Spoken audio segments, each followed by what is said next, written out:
નમસ્કાર. કપાસનું વાવેતર કરતા ખેડૂતો માટે ખુશ ખબર. કપાસનું વાવેતર કરતા ખેડૂતોનો એક બહુ મોટો પ્રોબ્લેમ એ છે કે કપાસના બિયારણનું એક સરખું ઉગાવો થતો નથી અને વારંવાર વાવેતર કરવું પડે છે.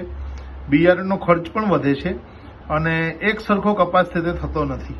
તો એવા સમયે આપણી પાસે સ્ટીમરીચ કરીને એક પ્રોડક્ટ છે, જેનો પટ આપવાથી કેટલો ઉગાવો થાય છે તેનો ડેમો અમે અહીં માણાવદર સ્ટોક પોઈન્ટ ઉપર લીધેલ છે.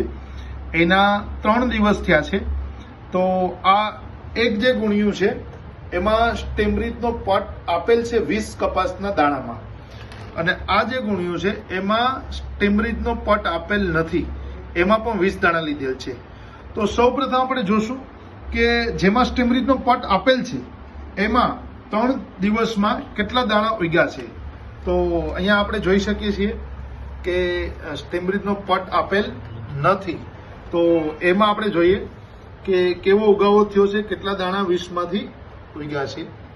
તો આપણે જોઈ શકીએ, જે નથી ઉગ્યા તેને જગદીશભાઈ સાઈડમાં કાઢો. આ ટોટલ 20 દાણા છે, એમાંથી લગભગ 4 દાણા 5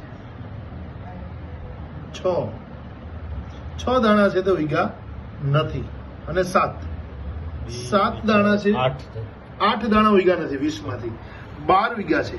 મતલબ 60% ઉગાવો છે તે થયો છે. ચલો હવે જેને સ્ટીમરીચનો પટ આપેલો છે એમાં કેટલા દાણા ઉગ્યા છે એ જોઈએ આપણે.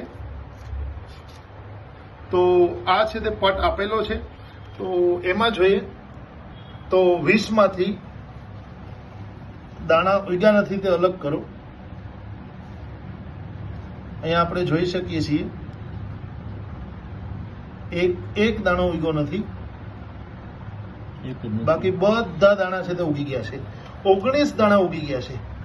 જ્યારે પટ નથી આપેલો એમાં કેટલા દાણા ઉગ્યા છે, તો એમાં 12 દાણા ઉગ્યા છે, તે આપણે જોઈ શકીએ છીએ. ફરીથી જોઈએ તો આ ઉગાવો સ્ટીમરીચનો પટ નથી આપેલો એનો છે. 8 દાણા નથી ઉગ્યા, આમાં 1 દાણો નથી ઉગ્યો. તો આ તાકાત છે સ્ટીમરીચના પટ આપવાથી.